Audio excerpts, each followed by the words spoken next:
I want to end off on just one thing, as we're kind of coming to definitely past time here. Is there an opinion that you hold that you would consider to be relatively conservative, or like more traditionally conservative of an opinion? I'm sure I do. I mean, I think ultimately, and you might not like it, I think that's a subjective.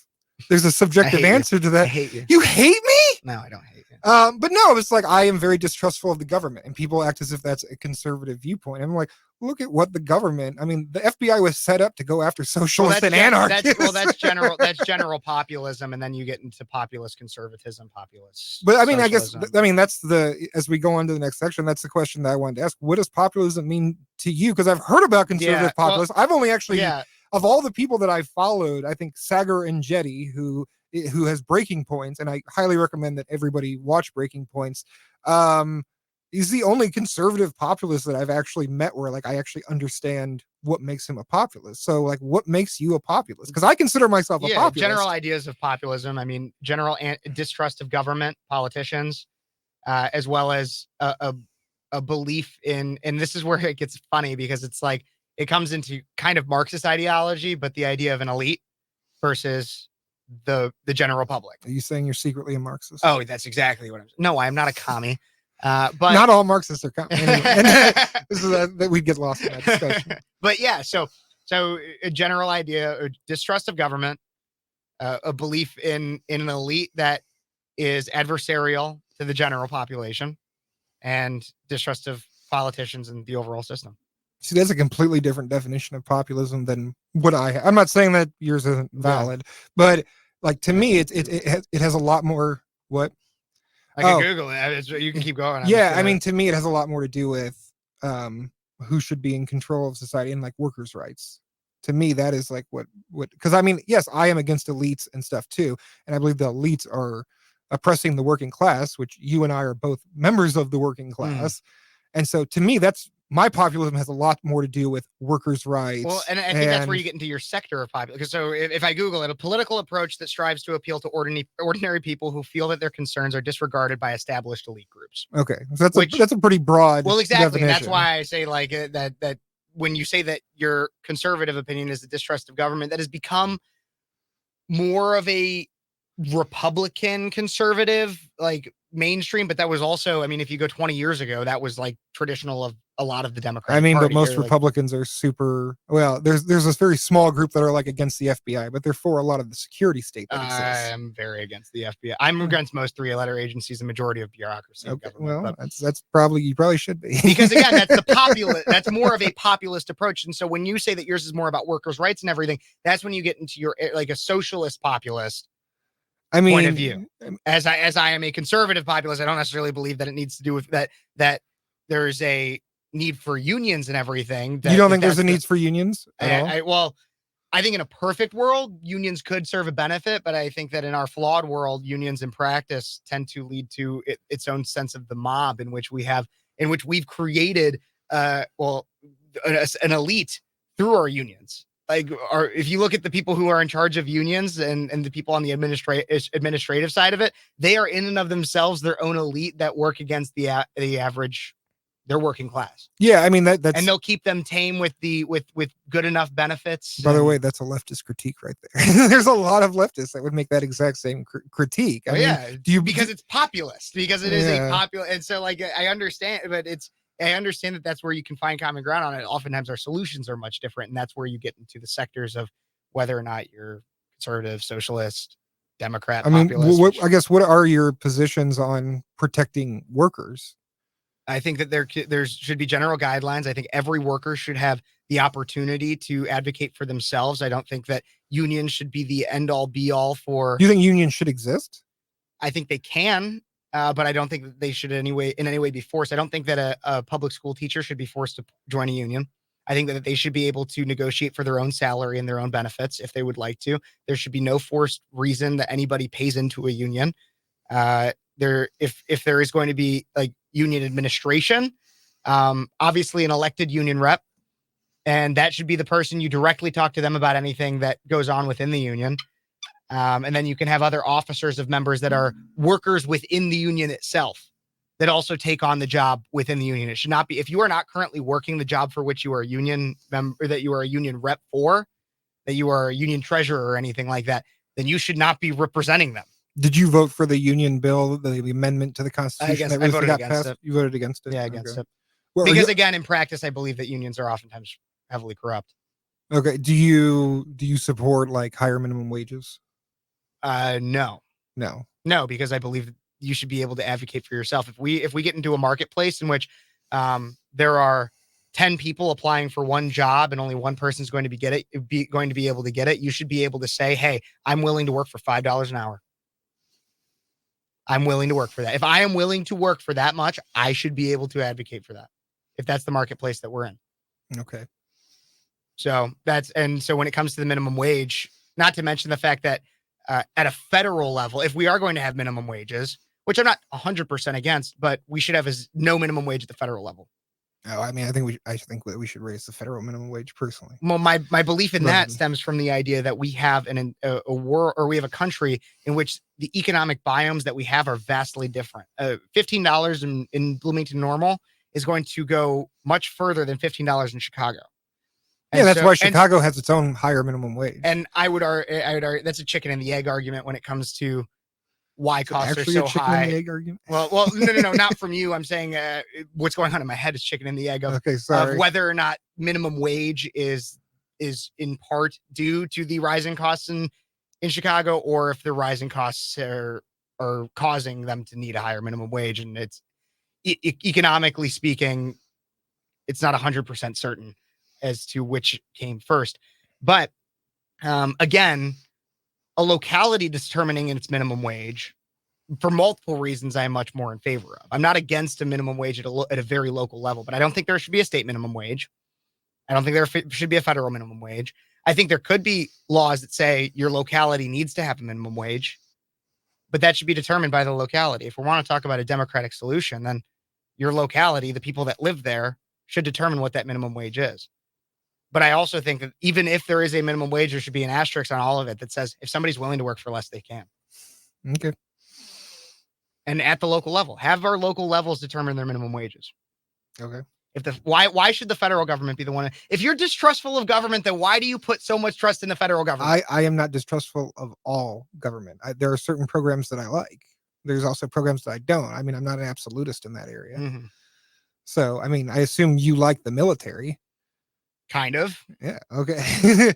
I mean, so right there's certain, like the military, again, there's certain parts of the government that you like. But it's I don't not like an the absolute. people that lead the military. I like the soldiers themselves usually. Yeah, but again, like there's certain parts of it you like, there's certain parts of it you don't. So there's certain parts that I dislike less than others. Yeah. All right. However you self-identify, you're valid. I'll support you. But but why should it stem from the federal level for a minimum wage for almost anything? Why should intricate policies stem from the federal level? Because to me, as a populist, you would want things at the local level. Because then at the local level, you have much more control over. Yeah, but not everything can be handled sufficiently at the local level. I mean, that's why we create large governments, is because large things can typically handle more problems than small things. That's why I believe that the military is something that needs to be handled at the federal level. That's why I would put the military at much more. We live in a globalist economy. We live in a global economy. But why should the domestic minimum wage be set at the federal level? Yeah, so it reduces the chances of like one person in Kentucky getting taken advantage of over a person in Illinois. Like I think that there's currently no state in the country where you can survive on a single minimum wage job, and to me that's a problem. And so everywhere in the country it's a problem. So I think we should increase the federal minimum wage, which we did pretty consistently since FDR. It was largely successful until we got to the George W. Bush Obama years. And then we haven't had a federal minimum wage increase since. And we've seen, the greatest wealth disparity, since hitherto time began. And I believe that that's a problem. And I believe that at least some of that would be alleviated by raising the federal minimum wage. So. But again, from the federal, why the federal level though? But what about like somebody, because they're somebody that is living in, because McDonald's is an international brand. They have as a corporation, they have way more powerful than you or I. Yum Brands is an international brand. Because my question more so was also tying to, which I hadn't gotten to, but was the idea of a significant portion of the people that are working at minimum wage. They might be working. There are people that are working minimum wage jobs, but they are not working at minimum wage because they've either worked there for a while because of what their experience prior to. They're working higher than the minimum wage. What about like your teenager? Because that's the majority of people that are working at minimum wage are people around the ages of like 16 to 22. The majority of people that are working at minimum wage, according to the Bureau of Labor Statistics. That's not true. Yeah, it is. So who's working all those minimum wage jobs while those teenagers are at school? You have people that are like 18 to 22 as well. I said 16 to 22. Around that. I mean, I don't believe that statistic is correct. The people that are working at minimum wage, not at minimum wage. So they're so even to answer that question differently as well, is that you have people that are working jobs that typically pay minimum wage but are not at minimum wage for whatever reason. They're not working at minimum wage. I believe if the majority of people that are working and earning the minimum wage are not the people that are trying to live off their salary. It's usually 16 to 22-year-olds. I believe everybody should make enough money to live on. It doesn't matter whether you're 16 or 17, because if you pay a 16 or 17-year-old a lower wage, that undercuts the older workers. And so I believe everybody should be able to make enough money to live on. So somebody who has been working that minimum wage job for 5, 10, 15, 20 years and has earned more and more and more as time has gone on should get paid the same as somebody. That's not what I said. That's why I'm the minimum threshold should be that you should be able to live. If you work 40 hours a week, that I believe the minimum threshold should be a living wage. It's not to say if you've worked there for a while and you have more experience and stuff like that you shouldn't be paid more. That's what the minimum wage is about. The minimum at which you're allowed to pay somebody. What if somebody wants to work for less or is like willing to work for less? No. You don't think that they should be able to negotiate for themselves? No. Interesting. If somebody wants to work for less, you think the government should prohibit them from? I think that would undermine from the private business. I think that would undermine other workers, and I think that would end up being defeatist in the long run. So interesting. But that's my populism. Interesting. Well, to answer my own question that I started the ending with was because I asked you if you had any conservative opinions. More liberal opinion that I have. And while I got into some of the populism and everything, which can be misconstrued as being even Marxist almost. But I'm gonna make a shirt about this. I'm actually very anti-death penalty. Okay. I'm very anti-death penalty. I used to be pro-death penalty, and then I used to be very pro. And then I became anti-death penalty. What's your reasoning?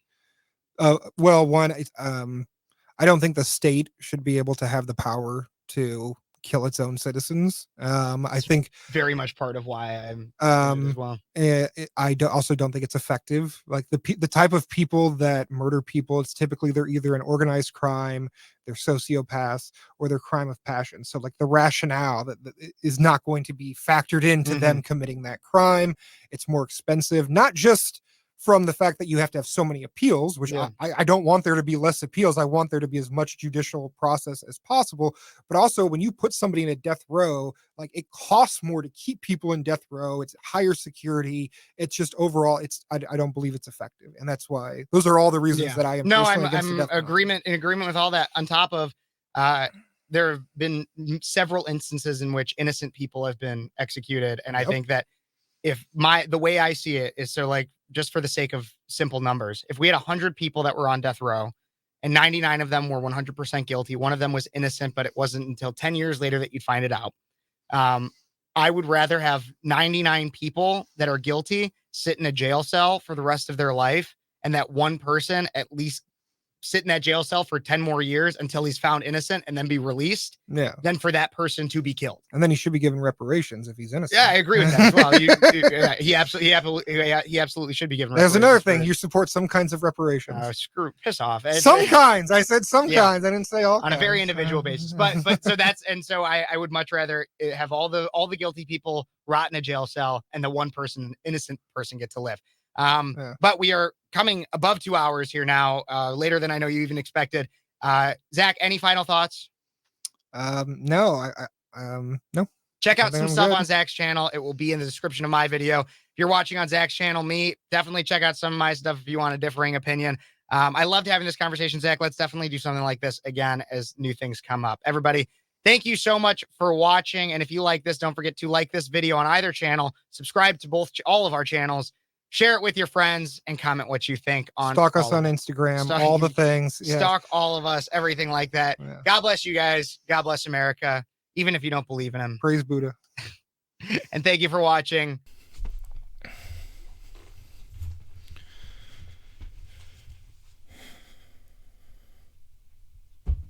So this was the part of the